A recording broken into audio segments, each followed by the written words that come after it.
templo de São João, Najib leva uma bomba de murrão e joga debaixo da mesa da classe. O padre irmão Armando estava dando decilitros, centilitros, mililitros e tal, múltiplos e submúltiplos. Aí se espantou que o giz e a esponja caiu na mão. Aí ele virou, aquele negócio de padre, né? Virou e disse, naturalmente o irmão que praticou esse erro hoje não rezou, não se benzeu. Eu gostaria que pedisse perdão, rezasse, pedisse perdão a Deus e confessasse, para mim não ficar fazendo mau juízo aqui dos outros. Aí, corporativismo, nada. Deu meio 11 horas, ele bateu numa sineta, veio um padre. Aí, passou o serviço. 1 hora, bateu outra sineta, veio outro padre. 2 horas, bateu outra sineta, veio outro padre. Quando foi 3 horas, Najib, rapaz, nós não vamos cansar esses padres daí, não. Aí tem mais de 100 padres, nós vamos morrer de fome aqui e eles não vão. Te acusa logo aí, diz logo, pede perdão, faz o que o irmão Armando disse, que é para pedir, rezar o Pai Nosso e pedir perdão a Deus. Tá?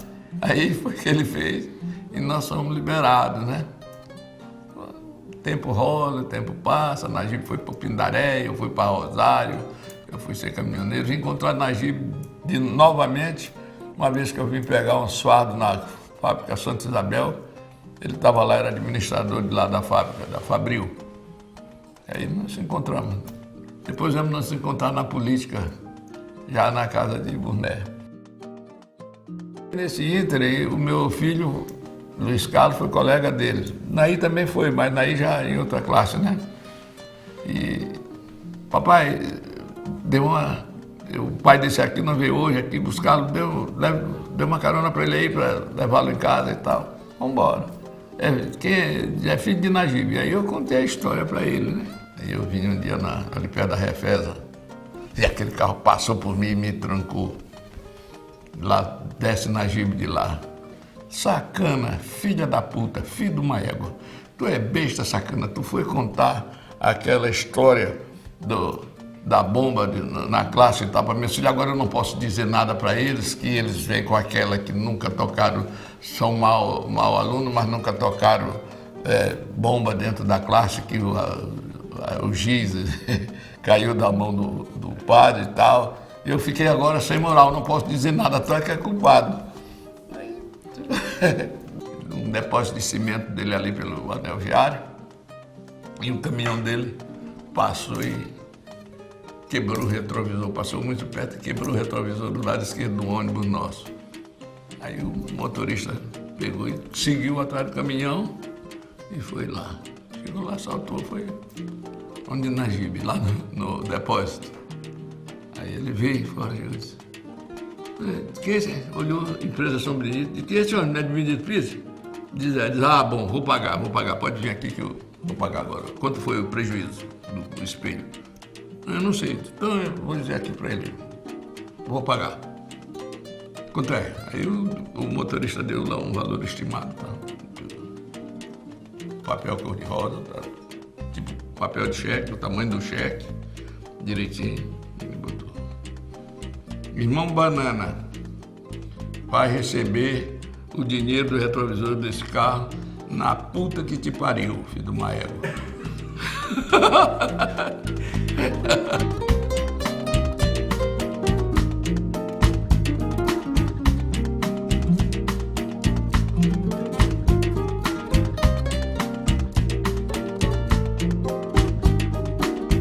Talvez uma maior qualidade de Najib tenha dele ser uma pessoa muito autêntica, né? Daí vem algumas situações. Ele falava o que ele achava que devia falar para todo mundo, né? E às vezes se tornava um pouco inconveniente. Ele falava muito alto, né? Gritava, as pessoas achando que às vezes que ele estivesse brigando com as pessoas, mas era a forma dele dizer, né? Uma outra qualidade, ele ia ser uma pessoa amigo incondicional. Quando ele era amigo das pessoas, ele buscava sempre o que era melhor para aquela pessoa, lutava por isso. Olha, eu vou dizer aqui uma palavra, que não é muito boa. Ele é esporrista, mas depois acabava. Ele é daquele que dizia o que queria, depois dizia assim, vem cá, o que tu queres? Deu? Fazia.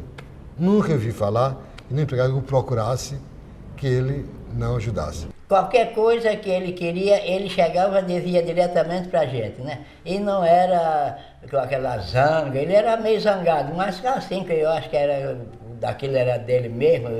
Mas quando ele queria qualquer coisa, ele perguntava, nunca brigou comigo, nunca vi ele brigando com o seu Joaquim, nem com o seu Raimundo, nem com as meninas. Sempre ele ajudava da melhor maneira possível, tanto na doença como na situação financeira de cada um dos empregados. Um defeito era ele ser turrão, ele ser uma pessoa que ele tinha o ponto de vista dele, ele não gostava de ser contrariado daquele ponto de vista, ele era difícil convencê-lo, né?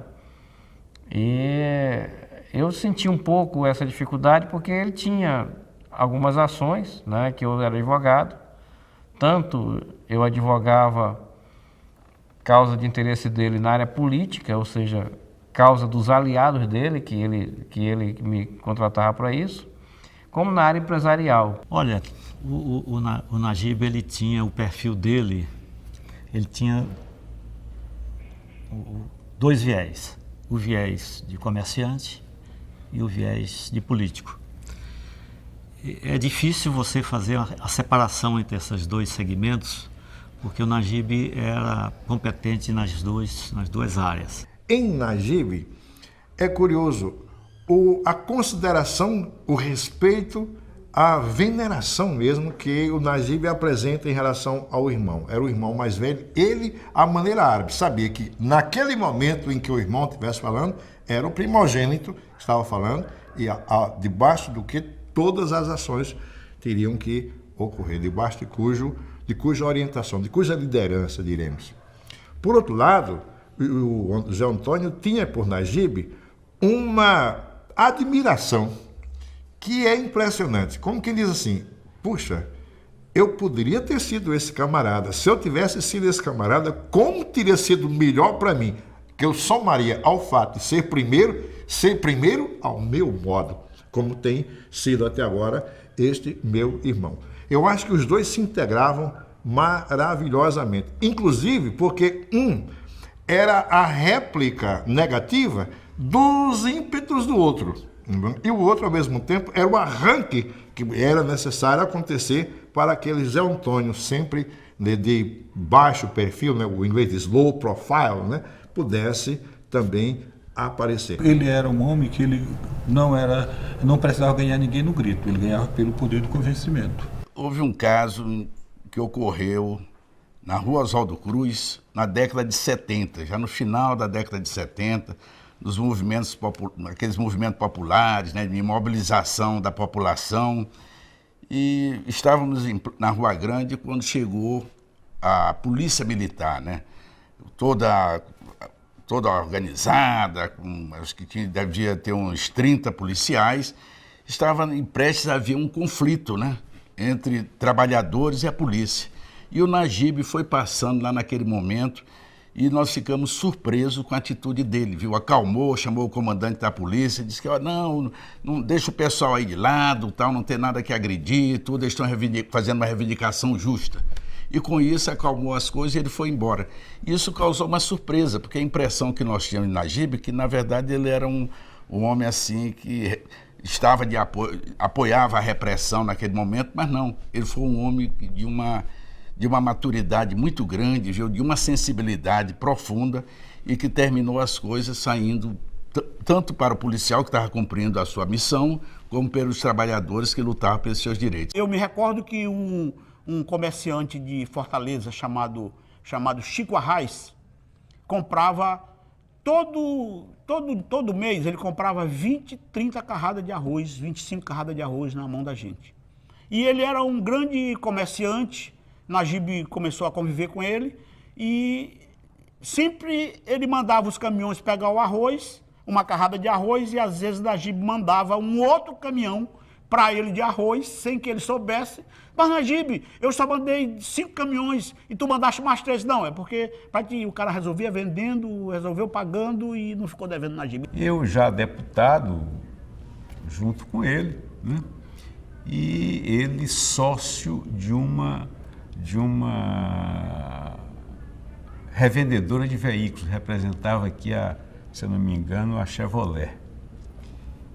E eu, um dia assim, sentado ao lado dele, disse: Najib, rapaz, minha mulher viu um carro novo aí que foi lançado aí pela Chevrolet, uma caminhonete Suprema. Rapaz, eu fui ver, aquilo presta, muito bom o carro e tal, não sei o quê. Rapaz, mas é muito caro aquilo. Eu fui ver, eu não tenho condições de comprar esse troço. Ela queria, mas nada, rapaz, isso aí não é caro não, o carro você vai pagando a prestação, isso aí quando você espanta acaba de pagar.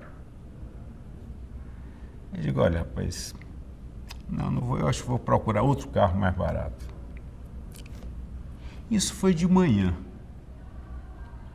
sessão de manhã, 9h30, 10 horas da manhã. Quando eu cheguei 1h da tarde em casa, minha mulher, morta de alegria, veio me abraçar. Muito obrigado. Mas obrigado por quê? Vem aqui.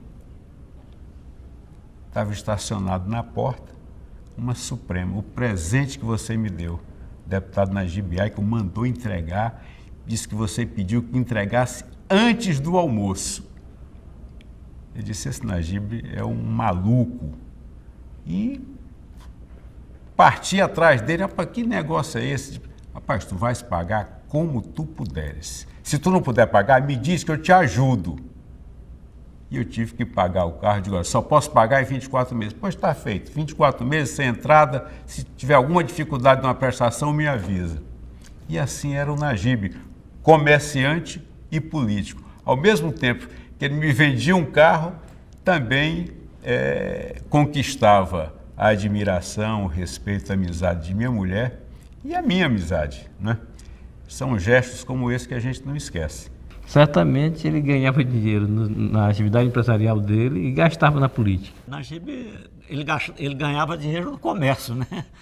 E ele, como político, ele gastava tanto que ele recebia como seus subsídios parlamentares, além dele gastar esse dinheiro que ele recebia da política, ele também gastava o dinheiro que ele oferia com um comerciante. Na realidade, ele era um comerciante, era um empresário, né? Tinha várias empresas e a atividade política era uma paixão dele, na qual ele certamente dedicava parte do seu ganho nessa atividade. Ele foi empresário, foi político, radialista, presidente do Motoclube de São Luís, enfim, foi tudo também. Ele imitava Eduardo muito bem nessa sua vertente de ter tempo para tudo, de participar da vida política, social e empresarial do Maranhão. Ele tinha uma grande vantagem, ele era uma pessoa que tinha muito crédito. Najib tinha muito crédito nos bancos, tinha muito crédito com os amigos, tinha muito crédito como comerciante, ele pagava tudo direito, era correto, era uma pessoa correta. Todo mundo queria fazer negócio com o Najib porque ele era muito correto. Minha foi surpresa quando ele disse no banco que ele abria um atacadão para abrir 24 horas. Eu digo: como, Najib? Ele disse: não, ele conseguiu um sócio, que é o Daniel Buquerque, Aragão, e ele topou o desafio. E nós realmente o ajudamos, financiamos. Inclusive, me lembro bem desse episódio, o empréstimo da senhora para ele era maior do que o depósito da agência. E nós não tínhamos essa autoridade tanto. Mas fizemos. No dia seguinte chegou em São Luís o diretor do banco, Genro de João Santos, para conversar conosco. Nós dissemos: está feito, agora não tem mais jeito. Está feito. Aí ele foi lá, conheceu o Najib Aico, né? Aí ele foi muito calmo, educadamente, explicar, tal. Conheceu também o Daniel e, para nossa surpresa, ele foi embora. Quando chegou no dia seguinte, ele passou a nós autorizando a operação já efetuada e também nos promoveu no dando aumento de quase 100% do salário. Então, Najib, nessa parte, até nos ajudou. Coragem nossa e ao bem dele. A despeito de ter entrado na política, se dizia naquela época, e dizia até hoje, que quando se mistura política com negócio, acaba não tendo. Não, mas o pensamento dele era que para ele ser político, ele tinha que ter uma sustentação econômica sólida que pudesse dar respaldo a ele. E isso ele fez. E foi um empresário sério. Foi um empresário cumpridor dos compromissos dele. Conheci o Najib em 67, quando ele tinha uma firma na Praia Grande, chamada De Barros, dirigida por Dona Estelita. Entendeu? Depois ele abriu a Meroca, se não me engano, foi o primeiro armazém norte do Nordeste, que ficava aberto 24 horas. E ficamos amigos, meu cliente exclusivo, meu de Antônio Leonardo, do banco, e fomos até em 80, quando eu larguei o banco e segui outro rumo, e ele, mas mesmo assim cuidamos amigos, sempre com as portas da Assembleia abertas aos amigos, os companheiros, e futebol também, né, o Motoclube São Luís, e eu Maquiana, e fomos sempre ligados. O bolso dele era o verdadeiro Winchester, o verdadeiro hard disk, era a memória de um computador, que ele tinha papéis envolvidos por uma liga, onde ele anotava tudo que tinha para fazer, tudo que tinha para pagar, tudo que tinha para receber, e ali era a memória dos negócios dele. Né? Aquele bolso dele era uma coisa fantástica. Ele, quando tirava aquele monte de papel do bolso, ali estava praticamente a memória do computador que ele não tinha, mas que aquele bolso funcionava como tal. Eu e o Leonardo, nós nunca analisamos o balanço, que era obrigatório analisar. Porque nós emprestávamos, fazíamos a operação, como você falou, no bigode, das pessoas. Se nós fôssemos na GIBAC especial, ver o balanço dele, era um débito e um crédito, numa folha de caderno. Era o balanço dele. Mas nós sabíamos quem era da GIB. Ele não tinha avalista. Ele assinava, tipo, Meruoca, não sei o quê, e da GBA, que aqui do lado, ele assinando lá e era aqui, conosco lá no banco. Dado o crédito que ele tinha com a gente e o comportamento dele com relação ao banco. Não foi porque era meu amigo, não. Porque ele foi cliente de outros bancos e a gente trocava informações bancárias e ele também era assim. Antigamente, o banco não era tão controlado como é hoje, o Banco Central. Então, o cheque para compensar levava 4, 5 dias. Duplicado, ninguém ia cobrar nota fiscal, tal, no CNPJ, tal. A gente mesmo sabia que aquilo era, chama-se cheque voador ou duplicata branca. E a gente fazia porque sabia que eles precisavam de apoio. Nós, principalmente eu e o Leonardo, sempre procuramos prestigiar as pessoas maranhenses. Sempre brigamos por isto. Como Iluminagem, Museu Saldanha, a Prova Jesus, Museu do Jesus, Portal Jesus, o Nagibiac, Raimundo Macedo, Nicolau da Libre, Henrique da Libre, Brasil, Miranda. Se for contar, Valdir, Lourenço Martins Garcia, é uma infinidade de pessoas e todos amigos. Um ajudava o outro, um confiava no outro. Então nós sabíamos que havia ali uma certa jogada, mas fazíamos porque confiávamos. Ele não tinha negócio de pagar no dia seguinte, ele pagava era no dia, mesmo que no dia seguinte ele tirasse de novo, mas ele pagava naquele dia. Eu nunca fiz uma reforma, como se chamava, de um empréstimo feito na GIB.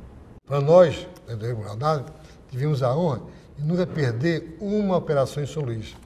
O Najib a gente fazia coisas absurdas para ele e para os outros também que mereciam. E nunca tivemos problema no banco. Nem mais hoje, como é. Hoje as coisas mudaram. Logicamente, os bancos têm que ter um pouco mais de precaução, de análise, um pouco radical, eu acho. Porque hoje os colegas gerentes não têm mais a liberdade, né, de fazer aquilo que eles querem fazer e confiança e acreditar. Hoje está meio complicado. Mas no passado era tranquilo. Eu vou contar aqui uma história. Um gerente de Banco do Brasil em Pindaré, quando todo o comércio dele, as indústrias estavam funcionando de vento em popa, esse gerente do banco foi tão bom para nós que trabalhávamos no Najib, para a firma, que o Najib disse: rapaz, o gerente vai entrar de férias. Eu disse para ele que o gerente ia entrar de férias. Vai na casa do gerente e vê se ele não quer as passagens para ir de avião, para onde ele quiser, e vai na casa dele e leva para ele uma certa quantia, que este rapaz nunca pediu nada para a nossa firma para poder fazer nada no banco. E eu fui lá, conversei com ele, ele disse: Paru, não falei que ia fazer isso, só que ia fazer uma visita na véspera da viagem dele. E ele disse: Paru, eu estou fazendo tudo isso aqui pela firma de vocês, é porque se não tivesse seu Najib, que foi a única pessoa no mundo que eu vi chamar seu Najib, porque criança, na hora que nasci, começava a falar, não chamava seu Najib, era só Najib. Foi a única pessoa que disse, é porque se não fosse seu Najib, esse banco não estava mais aqui, esse município não funcionava, não corria dinheiro nesse banco. Então, eu faço tudo o que vocês querem, é porque vocês é que estão realmente dando respaldo para que esse banco funcione aqui em Pindaré. À noite, eu levei um valor para ele e fiquei envergonhado assim, esperei a esposa dele que estava ajudando a arrumar as coisas sair, eu digo, rapaz, olha, isso aqui nossa firma trouxe para você passar. Aí ele me devolveu, eu disse, não, eu não aceito porque o banco me paga bem e tudo que eu faço é porque a firma merece, porque seu Najib merece. Ele tanto foi um bom comerciante, um comerciante bem-sucedido, que soube ganhar dinheiro, mas sem lesar a população, né? Ele praticava o fato, a atividade produtiva como uma maneira realmente de prestar serviços à comunidade, né? E para isso ele soube se engajar bem nessa atividade, porque em todas as ações que ele praticou no sentido de se tornar um bom comerciante, um bom empresário, todas elas foram bem-sucedidas. Ele foi um homem trabalhador, honesto, bom pai, bom filho, bom marido, bom amigo. Ninguém que chegasse para Najib com uma necessidade que ele não estava pronto para ajudar.